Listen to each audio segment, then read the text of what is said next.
입니다. 영광스러운 새벽, 이 새벽을 깨우사 사랑하는 우리 성도님들이 이 전으로 달려나왔습니다. 은혜를 사모하여 주님 만나고자 달려나왔사오매 이 시간 하늘의 문을 활짝 여시사 참여한 모든 성들의 심령 깊은 곳에 생명과 능력과 기적의 말씀으로 역사하여 주시옵고, 우리의 모든 삶의 고민과 기도의 제목들 주 앞에 올려드리오매 주님의 때에 응답하여 주시옵소서. 감사드리며 예수님의 이름으로 축복하며 기도 올려옵나이다. 아멘. 할렐루야. 예, 정원하십니다. 반갑습니다. 초청해 주셔서 감사합니다. 제가 오늘 남부중앙교회 오게 된 이유는 딱 한 가지인 것 같습니다. 하나님께서 부르셨구나, 하나님께서 인도하셔서 제가 오늘 이 교회 와서 말씀을 증거하는구나, 그런 생각을 갖게 되었습니다. 실은 한 2개월 전인가 1개월 전에 저희 교회 그 비서를 통하여서 저희 쪽지가 하나 왔는데, 편지가 하나 왔는데, 그 편지가 무엇인가 하면은 목사님이 저희 교회에 직접 오셔갖고 저희 교회 그 제 비서 목사님한테 이 편지, 손편지를 전해드리고 가셨다는 거예요. 그래서 제가 손편지를 받았는데 정말 너무 정성스럽게 본인 교회 특별 새벽 기도가 하는데 목사님을 꼭 초청했으면 좋겠습니다는 정말 정성스럽게 편지를 쓰셔서 저한테 보내주셨는데 제가 그 편지를 읽으면 울컥하게 되었어요. 야, 이렇게도 간절하게 목사님 목회를 하시는구나. 성도들을 얼마나 사랑하면은 강사를 초청하는데 전화로 할 수 있는데 이렇게 직접 손편지를 쓰셔갖고 또 교회를 직접 찾아오셔갖고 전달하시면서 이렇게 강사를 초청하실까. 실은 제가 오늘 일정이 겹쳐 있고 다 있는데도 불구하고 그 일정을 제가 뒤로 미루고 나 이 교회는 꼭 가야겠다. 야, 이렇게 목사님이 정성스럽게 편지를 쓰시면서 성도들 가운데 말씀을 주고 싶어 하시는 이런 목회자가 있는 교회라면 내가 가갖고 좀 부족하지만 그래도 내가 말씀을 증거해야겠다, 하나님 나를 보내시는구나, 그런 영적인 마음이 들어서 제가 열일 제쳐놓고 다 제껴놓고 가장 먼저 오늘 이 새벽에 남부중앙교회에 오게 되었습니다. 하나님께서 부르신 줄로 믿습니다. 제가 그 편지를 보고 감동을 받았듯이 오늘 주님께서 여러분 한 분 한 분 가운데 성령께서 감동하여 주셔서 말씀의 능력으로 일어서시고 이번 한 주간도 특별 새벽 기도 가운데 특별한 새벽 기도이니까 하나님께서 특별한 은혜를 여러분들 주실 줄로 믿습니다. 이 믿음을 가지고 여러분 승리하시길 바라고요. 남부중앙교회 오늘 나오신 여러분들이 남부중앙교회 기도의 용사들이십니다. 여러분들의 기도 때문에 교회가 단단하게 세워지고 여러분들의 기도가 하나로 뭉쳐져서 남부중앙교회 뿐만 아니라 이 지역사를 새롭게 하는 놀라운 불씨로 여러분들을 사용하실 줄로 믿으시고 그런 믿음의 용기를 가지고 일어설 수 있는 우리 귀한 모든 성도님들 다 되시기를 주 예수 그리스도 이름으로 간절히 축복합니다. 아무튼 잘 나오셨습니다. 잘 나오셨습니다. 어떤 청년이 열심히 공부해서 공무원 시험에 합격했습니다. 공무원 시험에 합격해서 이제 소위 요즘에 말하는 그 행복복지센터, 예전 동사무소죠, 거기에 근무를 하게 되었습니다. 첫날이니까 너무 긴장이 돼갖고 어떻게 근무할까 했는데 첫날 딱 쓰면서 오늘 내가 맡고 있는 이 부서에 한 분의 이 동네 주민 민원인이 안 왔으면 좋겠다, 이런 마음이 들었던 거예요. 겁이 나갖고. 그런데 자기의 기대와는 달리 한 분이 찾아오신 거예요. 찾아오셔갖고 물었어요. 어떤 일로 오셨습니까? 라고 물었어요. 그랬더니 이분이 시무룩하게 민원이 말씀하시는 거, 제가 사망신고하러 왔습니다 라고 이야기를 합니다.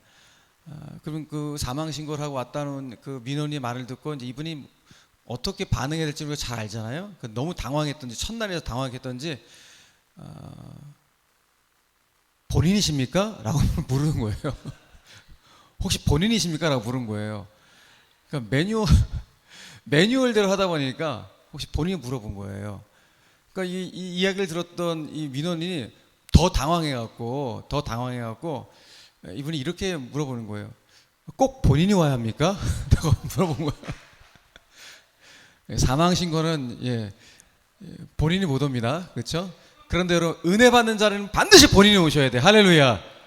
오늘 그런 여러분 은혜 받는 자리에 꼭 본인이 오셨으니까 오늘 오신 분들은 꼭 은혜를 받으시길 바라고, 그리고 오늘 못 오신 우리 성도님들 계시다면 여러분 주변에 꼭 연락하셔갖고 이번 특별 새벽 기도에 너무 은혜가 된다, 우리 담임 목사님 말씀 정말 잘 준비하시고 원로 목사님도 말씀 잘 준비하시고 강사 목사님들 말씀 잘 준비해 오시는데 우리 함께 은혜를 받자라고 함께 초청하시면서 함께 기도의 불씨를 활활 태울 수 있는 이번 한 주간 되시기를 주님의 이름으로 축복합니다. 제가 어렸을 때 특별히 중학교 다닐 때 제가 80년대 초에 중학교를 다녔는데요. 중학교 다닐 때 저희 반에서 제가 부러웠던 친구들이 몇 명 있었어요. 두세 명 정도 있었는데 그 친구들이 뭐 때문에 제가 부러웠냐면은 그 친구들이 신고 다녔던 운동화가 너무 부러웠어요. 나이키 운동화 신고 다니는 거예요. 그 당시에 뭐 지금이야 나이키 운동화가 대중화돼 갖고 웬만하면 다 뭐 나이키 운동화 신고 다니시지만은 제가 중학교 다닐 때 80년 초반에도 나이키 운동화를 신고 다니는 친구들 너무너무 부러울 수가 없는 거예요. 왜냐하면 저는 그때 짝퉁 나이스를 신고 다녔기 때문에 나이키가 그렇게 부러울 수가 없는 거예요. 어떤 분이 이런 질문을 하시더라고요. 나이키 운동화를 신은 사람과 짝퉁 나이스 운동화를 신은 사람이 달리기를 하면 누가 이길까? 이 사람의 논리는 반드시 짝퉁 나이스가 이긴다는 거예요. 왜 그러냐?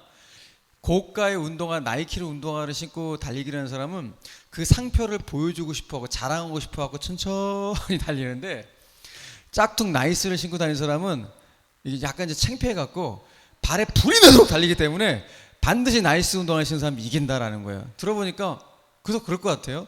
우스꽝스러운 이야기지만은 약간 부족하다고 생각했던 것이 이제 장점이 된 케이스다라고 말할 수 있을 것 같아요. 내가 부족하다고 생각했던 짝퉁 나이스를 신고 더 빨리 달렸으니까 그게 장점이 된 케이스겠죠. 인생을 살아가면서 특별히 신앙생활 하면서 어떤 경우에는 참 모자라다 생각하는 것, 부족하고 연약하다고 생각하는 것이 오히려 장점이 된 케이스도 있는 것을 참 많이 발견하게 됩니다. 특별히 하나님께서 당신의 교회를 세워가실 때도 그렇고 우리 개인의 영혼을 세워가실 때도 그렇고 하나님의 일하심의 방법이 독특한 일하심의 방법이 있는데, 가장 독특한 하나님의 일하심의 방법이 무엇인가 하면은 하나님은 고린도전서 사도 바울을 통해 말씀하셨던 것처럼 하나님의 일하심이 이렇대요. 하나님은 약한 자를 들어 사용하여 강한 것들을 부끄럽게 하려 하시고, 미련한 자를 택하사 지혜로운 자들을 부끄럽게 하려 하시고, 세상의 천한 것들과 멸시받는 것들과 없는 것들을 택하사 있는 것들을 폐하려 하신다. 이게 하나님의 일하심의 방법이래요. 자, 다시 하나님의 일하심의 방법이 뭐라고요? 미련한 자를 택하사 지혜로운 자들을 부끄럽게 하려 하시고, 약한 것들을 택하사 강한 것들을 부끄럽게 하시고, 세상의 천한 것들과 멸시받는 것들과 없는 것들을 택하사 있는 것들을 폐하려 하시나니, 이게 하나님의 일하시는 방법이래요. 이게 세상에 여러분 논리를 이해가 되십니까? 아니, 세상에 어떤 기업이 이런 자들을 인재로 등용하겠냐고요. 그런데 하나님의 인재 등용 원칙은 이렇대요. 왜 그럴까요? 하나님이 그와 같이 연약하고 부족한 자들을 들어서 당신의 영광을 나타내려 하시기 때문에 이것이 하나님이 일하시는 방법이라는 거예요. 오늘 우리가 짧게 에스더 말씀을 읽었지만은 여러분의 성경 인물 중에서 잘 아는 에스더라는 이 여인도 참 부족하고 연약하게 짝이 없는 그런 여인이에요. 여러분 잘 아시잖아요. 이 여인이 당대 최고의 제국인 페르시아 제국의 왕후가 돼요. 왕의 부인이 된다고요. 이 당시 페르시아 제국의 왕후가 에스더가 된다? 이거는 현실적으로 가능성 제로예요. 왜? 이 에스더라는 자매는 페르시아 제국에서 태어난 유대인의 딸이에요. 포로민의 딸이에요. 포로민의 딸, 이방 여인이, 유대인이 피가 흐르는 여인이 그 당시 페르시아 제국의 왕후가 된다? 이거는 될 가능성 제로에 가까워요. 그런데 하나님께서 이 여인, 부족하고 연약하게 짝이 없는 에스더를 들어서 당신의 구원의 도구로 사용하시겠다는 것이 하나님의 일하심의 계획이었던 것입니다. 여러분, 나중에 여러분들이 에스더서 말씀 짧은데 한번 읽어보세요. 에스더라는 인물은 잘 아는데 에스더 성경 말씀을 잘 안 읽는 성도들이 의외로 참 많은데, 이번은 기회 한번 읽어보세요. 자, 에스더서에 아주 중요한 특징이 하나 있는데 그 특징이 무엇인가 하면은 이 책에 하나님이라는 단어가 단 한 번도 등장하지 않아요. 창세기부터 요한계시록까지 성경에 여호와, 하나님, 예수, 주, 성령, 하나님과 관련된 모든 명칭들, 호칭들이 성경에 다 등장하는데 유독 에스더라는 책에는 하나님이라는 단어가 단 한 번도 등장하지 않아요. 이게 너무 놀라운 사실이에요. 더 놀라운 사실은 무엇인가 하면은 이 에스더서 책 안에 하나님이라는 단어가 단 한 번도 등장하지 않지만 에스더서 모든 페이지마다 행간마다 하나님의 숨결이 고등치고요, 하나님의 손길이 가득하고 하나님의 개입이 가득한 책이 에서서임을 우리 발견하게 된다는 것입니다. 그러므로 여러분들이 에서 말씀을 들으시거나 에서 말씀을 읽으실 때 반드시 믿어야 될 것이 있어요. 뭘 믿어야 되는가? 아, 그렇구나. 에스더서 이 성경 말씀 안에 하나님이라는 단어가 한 번도 등장하지 않는다고 해서 하나님이 안 계신 것이 아니듯이, 내가 인생을 살아가면서 하나님이 내 육신의 눈에 보이지 않는다고 해서 하나님이 안 계신 것이 아니라, 하나님은 지금도 시퍼렇게 살아서 나와 함께 동행하시고 나와 함께 하시는 살아계시고 전능하신 하나님 좀 믿으셔야 한다는 거예요. 아멘이세요, 여러분? 여러분, 이걸 믿고 신앙생활하는 것과 이걸 믿지 않고 이성적으로 신앙생활은 완전히 다른 거예요. 다시요. 자, 에서서 말씀 안에 하나님이라는 단어가 등장하지 않는다고 해서 하나님이 안 계신 것이 아니라, 내 인생 가운데 지금 살아가면서 내 육신의 눈에 하나님이 안 보인다고 해서 하나님이 안 계신 것이 아니라, 하나님 지금도 반드시 살아서 역사하시고 구체적으로 일하신다는 사실을 믿으며 살아가는 것, 이것이 바로 우리 인생의 승패를 좌우하는 가장 중요한 것이라는 사실을 잊지 않고, 오늘 이 믿음을 다시 한번 부여잡을 수 있는 우리 모든 남부중앙교회 성도님들 다 되시기를 주님의 이름으로 간절히 축복합니다. 그래서 에서서 말씀 안에는 하나님의 손길이 너무 가득해요. 너무 구체적인 하나님의 손길, 너무 구체적인 하나님의 계획이 1장부터 10장까지 쫙 나와 있어요. 스펙타클해요. 한번 읽어보세요. 너무너무 정말 재밌고 은혜가 충만한 그런 책이 에서서 말씀이에요. 자, 그렇다면 일단 여러분의 삶 가운데 인생을 한번 쭉 반추해 보십시오. 돌아오시면서 내 삶 가운데도 하나님의 구체적인 은혜의 손길이 뭐가 있었지? 한번 생각해 보십시오. 한번 생각해 보시면 아주 작은 일에서부터 큰 사건에 이르기까지 정말 하나님이 정말 나와 함께 하셨구나. 하나님의 손길이 아니었으면 내가 지금 이 자리에 있을 수가 없겠구나. 정말 하나님의 구체적인 개입이 내 가정 가운데, 일터 가운데, 우리 자녀들 가운데 있었지 라는 것을 고백하게 될 거예요. 저도 마찬가지예요. 지금까지 목회를 오면서 하나님의 은혜의 손길이 아니었으면요, 제가 목회를 할 수가 없어요. 지금도 그 하나님의 은혜의 손길이 있었기 때문에 이렇게 과분하게 저는 목회하고 있고요. 남부중앙교회 목사님의 초청을 받아서 오늘도 이렇게 제가 말씀을 선포하고 있는 영광스러운 자리에 있는 것입니다. 무엇 때문에? 하나님의 은혜의 손길 때문에. 저도 인생 돌아오면은 수많은 은혜의 손길이 있었는데 이런 일이 있었어요. 심지어는 제가 이제 이 수원 옆에 있는 수원제일교회에 부임한 지 8년 됐는데요. 8년 전에 마지막으로 제가 이제 부교육자로 사역했던 것이 서울 사랑의 교회인데요. 사랑의 교회에서 제가 이제 예배 디렉터로 이제 사역을 하고 있을 때 주일날 오후였어요. 그 당시에 첫째 아들이 중학교 2학년이었고 지금 군대 가 있는 아이인데, 그때 중학교 2학년이던 아이가 주일 오후에 저에게 전화가 온 거예요. 중학교 2학년 아이가 저한테 전화한 적이 거의 없었거든요. 근데 주일날 저에게 전화한다? 이건 있을 수가 없는 일인데, 평상시에 저에게 전화를 하지 않는 아이가 그것도 주일날 나한테 전화를 한다? 얘가 왜 나한테 전화했지? 몇 번 울리는데 제가 안 받았어요. 받을까 말까 고민하다가 받았어요. 받았더니 이 녀석이 저한테 대뜸한 날이, 아빠! 집에 불났어요 그러는 거예요. 제가 너무너무 깜짝 놀라갖고, 야야야, 그 집주인 아저씨한테 내려가서 빨리 도움을 요청해라 라고 이야기를 하고, 그 당시에 제가 그 방배동 옥탑방에 살았거든요. 교회 근처에. 집주인 아저씨한테 빨리 요청을 해라. 그리고 제가 이제 제 부사수한테 사역을 맡기고 제가 이제 교회에서 가까웠기 때문에 막 달려가면서 하나님 불 꺼주세요, 우리 아들 살려주세요, 간절한 마음을 가지고 막 달려가는 거예요. 그래서 집에 딱 도착했더니 아이고, 집이 진짜 홀라당 다 탈 뻔했던 거예요. 일단 가보니까 우리 첫째 녀석이, 이 중학교 2학년 녀석이 일단 어느 정도 불을 진화를 해놓은 상태에서 저한테 전화를 했던 거예요. 그러니까 어떻게 불이 났냐면은, 그 당시에 중학교 2학년 때 이 녀석이 축구가 너무 하고 싶어갖고 중학교 1학년 때 축구 선수 되겠다는 거예요. 그러니까 축구 선수를 했었어요.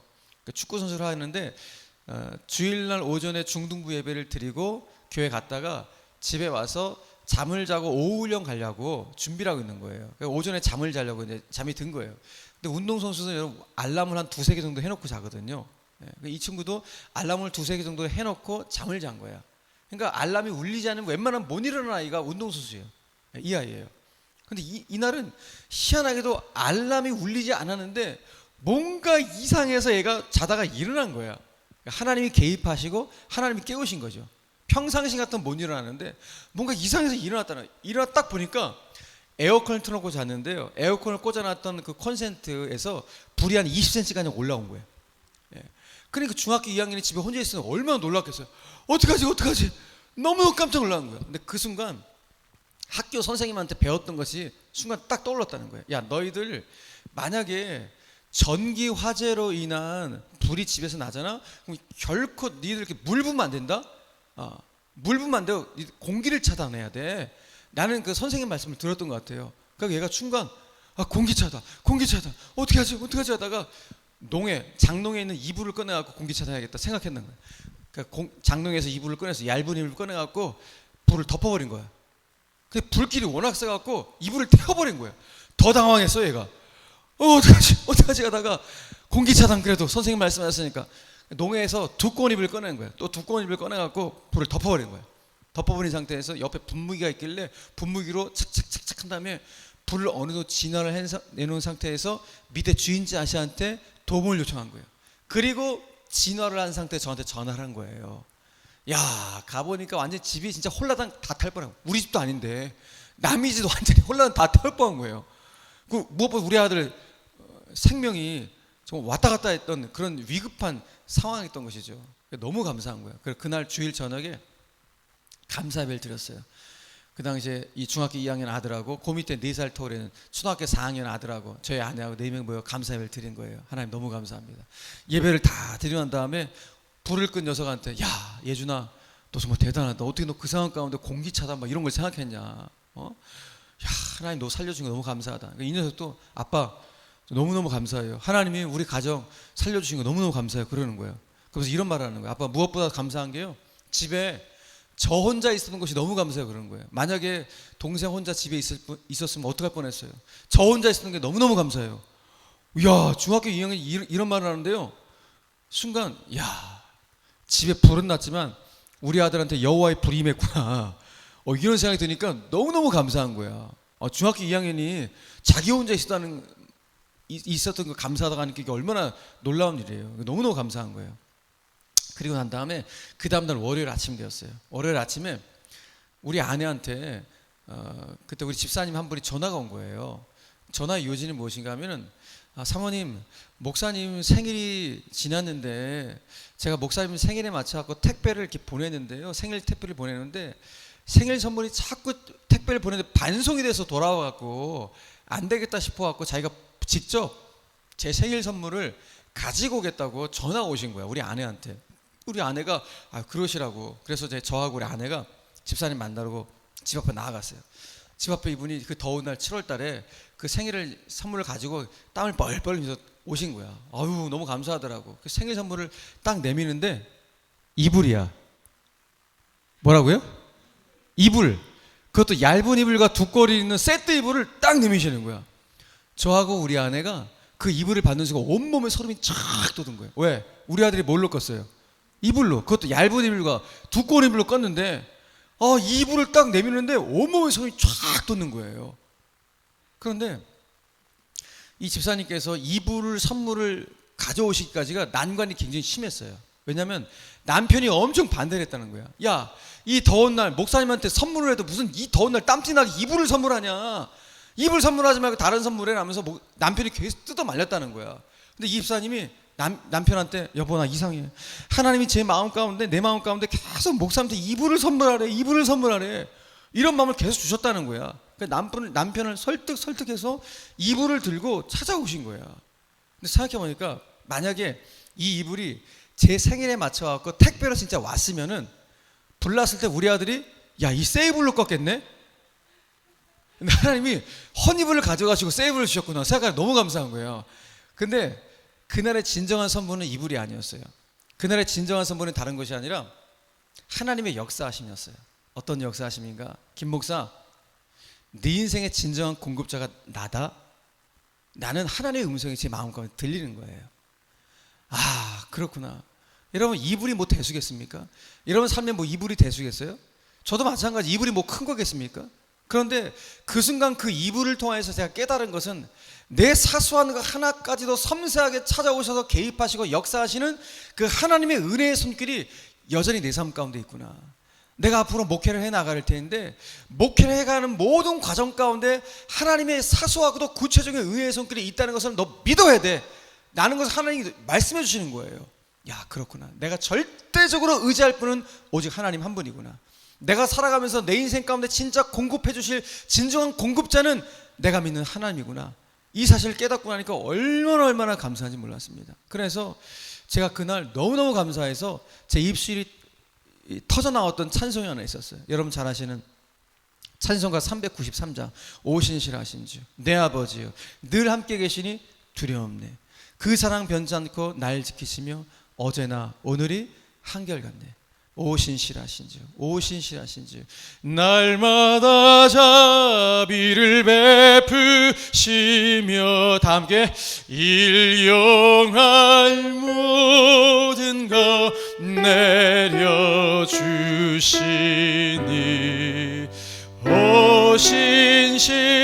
오신실하신 주 나의 구주. 할렐루야. 맞아요 여러분, 우리가 믿는 하나님 신실하신 하나님, 한결같으신 하나님, 어제나 오늘이라 한결같이 우리의 삶을 지키시는 그 하나님을 우리가 믿는 거예요. 그리고 내 삶에 필요한 것이 무엇인지를 아시고 그 일용할 양식을 공급해 주시는 신실하신 그 전능하신 하나님을 내가 믿고 있다는 사실을 반드시 여러분 인식하셔야 돼요. 그 하나님은 부족하고 연약하게 짝이 없는 나도 들어서 사용하기를 원하신다.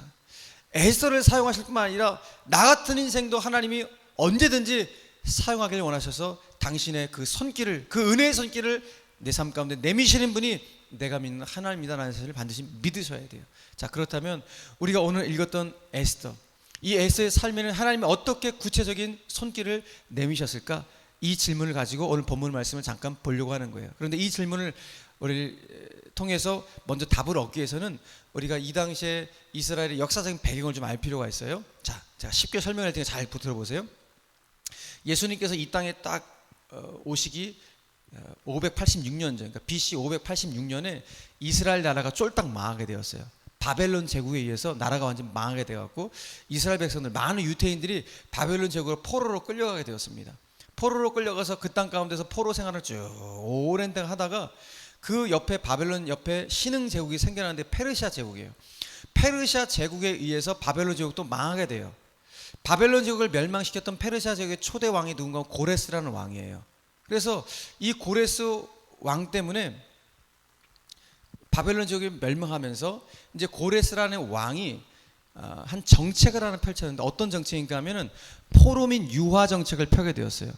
무슨 말인가 하면 야, 니네 유대인들 니네 나라로 다시 돌아가 라고 포로민들을 다시 그 나라로 돌아갈 수 있는 길을 열어주게 된 것입니다. 그러니까 유대인들이 바벨론 땅에서 70년 동안 생활했거든요. 70년 동안 생활하면서 꿈에도 그리던 내조국으로 다시 돌아가는 꿈만 같았던 일이 이제 벌어지게 된 것입니다. 그래서 1차 귀환, 2차 귀환을 통하여 계속 돌아가게 되는 거예요. 그런데 많은 유대 백성들이 다시 고국으로 돌아가게 됐지만은 근데 또 많은 또 유대 백성들이 페르시아 제국에 머물러 살았던 사람도 있었던 거예요. 그도 그럴 것이 한 70년 이상 이방 땅에서 해외에서 살다 보니까 그 땅이 더 편한 거예요. 여러분 생각해 보세요. 미국에서는 70년 살다가 한국에 오시면 어디가 편하겠습니까? 미국이 더 편한 거예요. 왜? 거기가 내 생활의 터전이 다 있으니까 오히려 내 고국이 더 어색해. 그러니까 이스라엘 백성은 똑같아요. 한 70년 바벨론 동안 살다 보니까 거기가 더 편한 거예요. 그러니까 갈 사람들은 가고 남을 사람은 남은 거예요. 한 400만 명의 이스라엘 백성들이 페르시아 지역에 남아 있었다고 역사가들은 말을 해요. 많은 백성 남아 있었던 거예요. 그러다가 세월이 흘러가다가 페르시아의 제국 안에 살고 있는 이스라엘 백성들 가운데 큰 위기가 닥쳐오게 되었어요. 그들이 전멸, 몰살하게 되는 위기가 닥쳐왔는데 하나님께서 그 페르시아 제국 안에 살고 있는 몰살 위기에 있는 이스라엘 백성들을 구원해내기 위해서 한 사람을 선택하셨는데 그 사람이 정말로 부족하고 연약하게 짝이 없는 에스더예요. 그 에스더를 하나님께서 구원의 도구로 사용하셔서 몰살 위기에 놓여있는 유대인들을 구원해내는 구출 이야기, 그게 바로 에스더서의 전체적인 이야기예요. 그 에스더서는 이렇게 출발해요. 에스더서 좀 펼쳐놓고 계시죠 지금 성경을. 자, 그 앞에 있는 1장 1절 말씀, 제일 먼저 1장 1절 말씀 한번 펴보시겠어요? 자, 1장 1절 말씀. 자, 같이 한번 읽겠습니다. 시작. 이 일은 아하수에로 왕 때에 있었던 일이니 아하수에로는 인도로부터 구스까지 127지방을 다스리는 왕이라. 아멘. 그랬어요. 자, 에스더서는 아하수에로 왕이라는 이 이방 왕, 페르시아 제국의 왕으로부터 출발을 해요. 잘 잠깐 보세요. 이제부터 이제 성경을 딱 두 군데만 볼 거예요. 이제 잘 보세요. 페르시아 제국의 초대 왕은 고레스라는 왕이에요. 두 번째 왕은 다리오라는 왕이고, 세 번째 왕이 오늘 여기 본문에 나오는 페르시아 제국의 전성기를 이루었던 아하수에로 왕이라는 인물이에요. 이 사람의 정복 야욕이 얼마나 대단했냐면 오늘 1장 1절 말씀 읽었잖아요. 페르시아 제국의 땅이 얼마큼이었어요? 인도에서 어디까지? 구스가 어디예요? 아프리카 땅. 여러분 세계 지도를 한번 착 머릿속에 펼쳐보세요. 자, 인도 땅에서 아프리카 땅까지 모든 땅을 다 정복했던 왕이 아하수에로 왕이에요. 어마어마했던 정복의 왕이에요. 그런데 이 아하수에로 왕이 여전히 정복하고 싶은 땅이 있는 거예요. 야, 내가 저 땅을 정복해도 아직까지 그 땅을 정복하지 못한 땅이 있는 거예요. 어떤 땅인가? 그리스라는 땅이에요. 특별히 그리스의 아테네 땅을 정복하고 싶은 거예요. 왜? 자기 전임 왕이었던 다리오가 그리스 땅을 정복하려 했는데 실패하고 돌아오게 된 거예요. 그래, 아하수에로 왕이 내 전임 왕이 그리스 땅을 정복하지 못했는데 내가 정복해야겠다. 그래서 본인이 왕으로 즉위한 지 3년째 되었을 때 소위 그리스 정복 프로젝트를 세워요. 그 그리스 정복 프로젝트의 첫 번째 출발 단계가 무엇인가 하면은 화려한 잔치를 여는 거였어요. 자, 그 밑에 있는 3절과 4절 말씀을 읽어볼까요?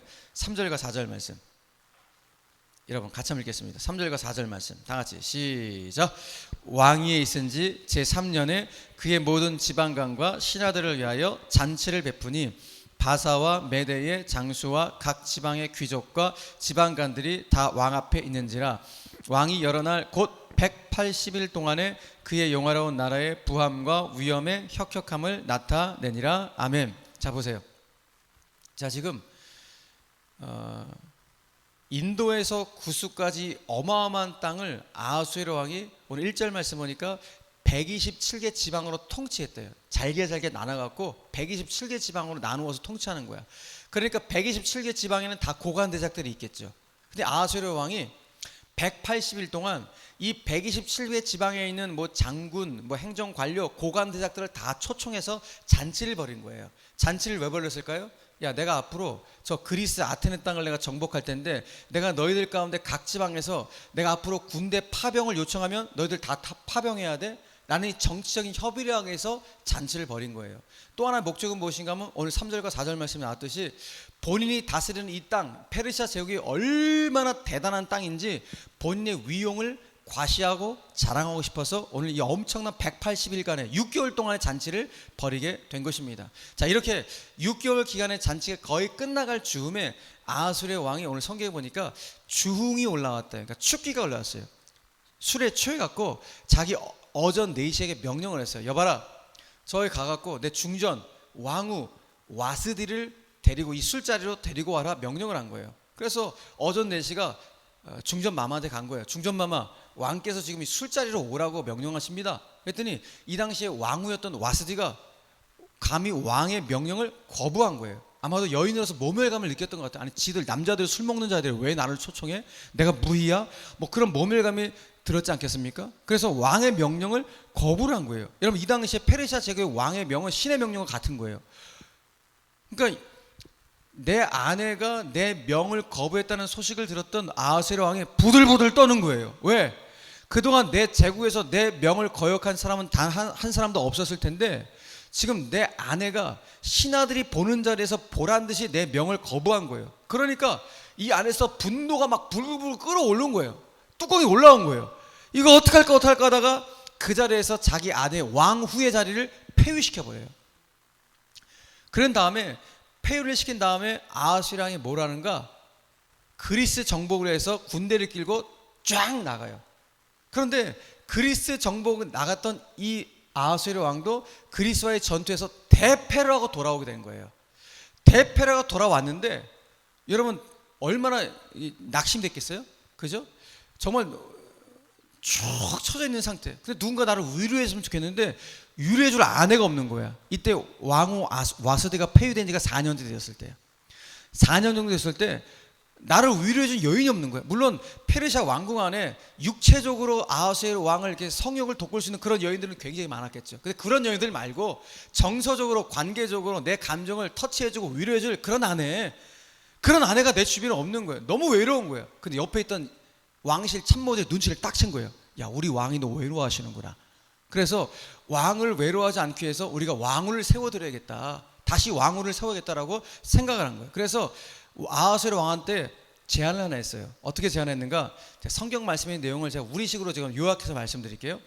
폐하, 저희들이 미스 페르시아 대회를 개최하겠습니다. 미스 페르시아 대회를 개최할 때니 그때 왕께서 원하시는 여인이 한 사람을 있으면 그 여인을 간택해 주십시오. 그러면 그 여인을 우리가 이 제국의 새로운 왕으로 세우겠습니다 라고 제안을 딱 한 거예요. 그러니까 왕의 입장에 들어보니까 괜찮은 거예요. 니들이 해봐라. 그래서 미스 페르시아 대회가 열려지게 된 거예요. 페르시아 제국의 전국 127개 지방에서 진짜 이쁘다고 하는 모든 여인들이 이 대회에 다 참여한 거예요. 다 참여한 거예요. 예, 여러분 지금도 이란, 이라크 여인들 얼마나 이뻐요. 이 당시에 페르시아 제국에 정말 내노란 미인들이 다 참여한 거예요. 그러니 왕실 안에 있는 참모들 가운데 자기 딸, 자기 손녀들 이 왕으로 세우고 싶어서 얼마나 정적인 암투가 벌어졌겠습니까? 그죠? 왕후 세우는 일인데 이 당시에 유대 역사가인 요세푸스라는 사람이 있는데 요세푸스가 이 당시에 이 소위 말하는 미스 페르시아 대회에 몇 명이 참가했을까? 한 400명의 여인네들이 참가했을 것이다 라고 기록하고 있어요. 400명이. 이 미스 페르시아 대회에 누가 참여했다는 거예요? 여기? 에스더도 참여했다는 거예요. 자, 그런데 오늘 우리가 2장 8절 말씀 읽었는데 2장 8절 말씀 보세요. 2장 8절 보니까 뭐라고 기록되어요? 하반절에 에스더도 왕궁으로 어떻게 했어요? 어떻게 했어요? 에스더도 왕궁으로 이끌려가서 그랬어요. 자, 에스더가 왕궁으로 자원해서 갔어요? 이끌려갔어요? 이끌려간 거야. 그러니까 에스더는 미스 페르시아 대회에 자기가 스스로 참여하고 싶어 참여한 것이 아니라 누군가의 권위에 의해서 이끌려서 이 대회에 참여했다는 거예요. 누가 이끌었을까요? 에스더서를 잘 아시는 분들 누구예요? 그렇죠. 그의 삼촌인 모르드게에 의해서 아마 이 대회에 참여했을 거예요. 더 정확히 말하면 모르드게의 마음을 움직이신 하나님께서 에스더를 이 대회에 참여케 하시는 거예요. 왜? 하나님의 그랜드 디자인하는 에스더가 이 페르시아 제국의 왕후가 되는 것이 하나님의 계획 가운데 있었기 때문에 이 대회에 참여시키는 거예요. 그래서 에스더를 포함해서 400명의 여인들이 이 왕궁으로 들어왔어요. 소위 말하는 궁녀학교에 들어오게 된 겁니다. 궁녀학교에서 뭘 하는가? 이제 왕을 뵐 날을 기대하면서 몸 관리를 하고 왕실 예법을 배우는 이런 일들이 이 궁녀학교에서 이루어지게 되는 거예요. 그런데 오늘 성경에 보니까 이 궁녀학교 교장 이름이 뭐였어요? 여러분 읽으셨잖아요. 궁녀학교 교장 이름이 뭐였어요? 2장 9절 말씀. 여러분 읽으셨잖아요. 거기 2장 9절 다 같이 헤게가 보세요. 헤게가 이 처녀를 좋게 보고 은혜를 베풀어 그랬어요. 궁녀학교 교장이 누구예요? 헤게라는 사람이야. 자, 이 궁녀학교 교장 헤게라는 사람이 이 처녀가 누구예요? 에스더. 에스더를 어떻게 했다고요? 좋게 보고 은혜를 베풀어. 이런 보세요. 절 보세요. 400명의 여인들이 궁녀학교에 들어왔는데 궁녀학교 교장인 헤게가 유독 에스더를 좋게 보고 유독 에스더에게만 은혜를 베풀어 주는 거예요. 399명은 그렇게 안 해주는데 유독 에스더한테만. 이유가 무엇이었을까요?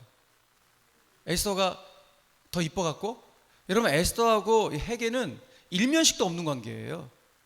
그러면 자기 삼촌인 모르드게도 이 왕궁에서 일을 했으니까 같이 왕궁에서 일하는 헤게한테 아유 여기 내 사촌 동생인데 잘 봐줘 하면서 뒤에서 로비를 했을까요? 그것도 아닌 것 같아요. 그러면 궁녀학교 교장인 헤게가 400명의 여인 중에서 유독 에스더의 그 화려한 미모에 반해가고 수작을 벌이려고 이렇게 했을까요? 그것도 아닌 것 같아요. 왜? 400명의 미모는 다 상향편주예요. 다 이뻐요. 안 이쁜 자매가 없어.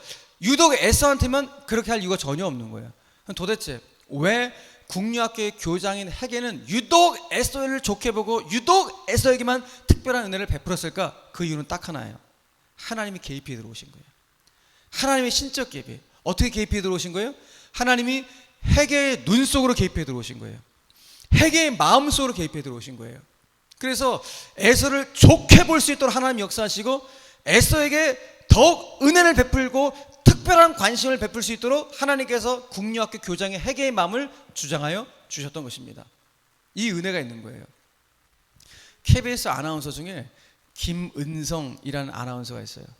이 김은성 아나운서라는 분은 대한민국 제1호 커뮤니케이션 박사학위를 받기까지 말하기 소통의 전문 분야의 지금의 강사로서 이제 일하고 있는 분인데, 이분이 KBS 아나운서가 되기까지의 과정이 굉장히 재미있어요.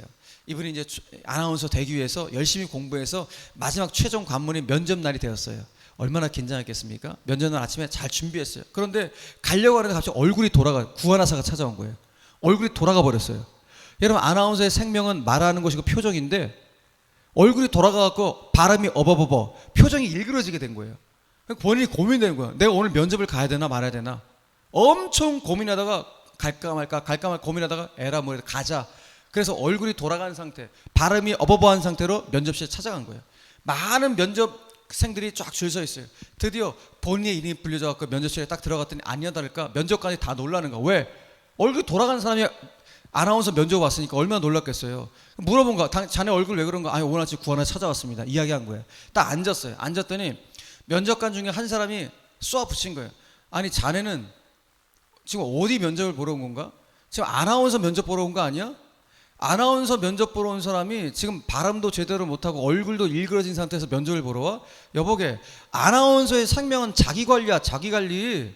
자기관리가 안 된 사람이 무슨 아나운서가 되려고 여기 면접을 보러 온 거야. 만약에 생방송하다가 얼굴 돌아가면 어떡할 거야? 막 이런 식으로 싹 쏘아붙였다는 거야. 그런데 이 김은성 아나운서가 당돌하게, 이런 웬만하면 이렇게 쏘아붙이면 이게 주눅 들 거 아니에요. 주눅 들지 않고 오히려 당당하게 이렇게 말을 했다는 거야. 면접관님들, 제가 오늘 구원하서는 일시적으로 찾아온 겁니다. 이거 오늘 지나면은 반드시 정상적으로 돌아올 것입니다. 이해해 달라고 이렇게 이야기하고, 아니, 여기 계신 면접관들도 인생 살아오시면서 어려운 일들, 고난도 어려운 일 잘 있었을 텐데 그거 잘 겪으셔갖고 잘 통과하셔갖고 오늘 이렇게 높은 자리에 있는 거 아닙니까? 제가 아나운서가 얼마나 되고 싶었으면, 그 아나운서의 사명감이 얼마나 제가 투철했으면 얼굴이 돌아간 상태에서도 제가 면접에 찾아왔겠습니까? 저를 좀 잘 봐주십시오. 제가 최선을 다하겠습니다. 아무튼 애걸복걸하면서 당돌하게 그 면접관들 가운데 이야기를 한 거예요. 그런데 나중에 결론이, 그 결과가 딱 나와 붙였는데 김은성 수석 합격돼 있는 거야. 본인도 깜짝 놀란 거예요. 내가 어떻게 수석 합격되지? 나중에 입사해서 그날 면접실에 무슨 일이 있었는지를 후일단 비하인드 스토리를 듣게 된 거예요. 그 어떤 일이 있었는가 하면은 그 면접관 중에 최고 상관 면접관이 있었어요. 최고 상관 아나운서. 근데 이분이 그 김은성 지원자의 그 당돌함을 보니까 옛날 본인의 아나운서 초창기 시절이 생각이 났던 거야. 수십 년을 아나운서 생활, 방송국 생활하면서 잊어왔던 그 일이 이 친구 모습 생각나는 거야. 왜? 본인도 아나운서 면접 보러 왔을 때 본인도 구안화사 걸렸거든요. 본인도 그날 아침에 얼굴이 돌아갔던 일이 있었던 거예요. 그러니까 자기도 그때 구안화사 걸린 상태에서 면접을 왔을 때 이거 어떡하지 똑같은 일이 벌어졌는데 그때 내가 여기서 합격되면 정말 최선을 다해서 일해야지, 그런 마음 갖고 면접 봤는데 본인이 정말 된 거예요. 돼서 정말 최선을 다해서 이 높은 자리까지, 최고 높은 자리에 오게 됐는데 이 과정 속에서 자기의 초창기 시절을 잊어버리고 살아왔는데 이 김은성 지원자를 보니까 옛날의 모습이 떠올려지고 김은성 지원자가 측은히 보여지게 된 거야. 오히려 저 당돌했던 모습, 그래, 저 당돌했던 모습이 나한테도 있었지. 그래서 그 당돌함을 이 최고 상관이 좋게 본 거예요. 좋게 보고 최고 점수를 줬더니 문제는 뭐냐면 나머지 면접관들이야. 아니, 이 사람한테 왜 최고 점수를 주시지? 이해가 안 되는 거예요. 나머지 면접관들은 최고 상관이 최고 점수를 줬을 때는 무슨 특별한 이유가 있겠지 라고 생각해서 모든 사람들 다 최고 점수를 줘서 이 사람이 수석 합격이 된 거예요. 여러분, 저는 오늘 김은성 이 아나운서가 수석 합격했던 이야기를 제가 접하면서 특별히 오늘 성경에 나오는 회개가 에서를 좋게 보고 은혜 베풀었던 이 이야기를, 제가 성경 이야기를 접하면서 제가 무릎을 딱 친 거예요. 무릎을. 내가 앞으로 성도들 위해서 이렇게 기도해야겠다. 하나님, 우리 성도들 앞으로 인생 살아가면서 면접을 볼 때도 있을 거고, 또 회사를 하시는 분들은 바이어를 만나서 제품을 소개할 때도 있을 테고, 하나님 이렇게 삶의 여정 가운데 구체적인 일들이 있을 텐데 그때마다 하나님 구체적으로 개입해 들어오셔서 우리 성도들을 좋게 볼 수 있도록 역사해 주십시오. 오늘 대학 면접, 취업을 앞두고 면접 보는 우리 청년들이 있다면 하나님 그 면접관들이 우리 청년들을 좋게 볼 수 있도록 역사해 주시고, 우리 성도들 사업하시는 성도들이 있다면 바이어를 만날 때 그 바이어가 우리 성도의 회사를, 우리 성도의 제품을 좋게 보고 승낙할 수 있도록 하나님 개입하여 주십시오. 이런 기도가 절로 나오는 거예요. 여러분, 지금 우리 김엘 목사님도 우리 성도들 그렇게, 목사님도 그렇게 기도하실 거예요. 우리 성도들 정말 하나님께서 개입해 달라고, 하나님이 역사해 달라고, 간절한 마음으로 우리 목사님도 그렇게 아마 기도하시면서 목회를 하실 겁니다. 그러면 잊지 마세요. 오늘 부족하고 연약하게 짝이 없었던 에스더를 하나님께서 구원의 도구로 사용하시려고 주님께서 계획하시고 붙잡고 가시듯이 우리도 마찬가지예요. 나도 부족하고 짝이 없지만은 하나님이 내 인생을 좋게 보시고 은혜 베풀어 주기를 원하시는 사실을 믿으시고 주님과 함께 동행할 수 있는 우리 모든 성도들 되기를 간절히 축복합니다.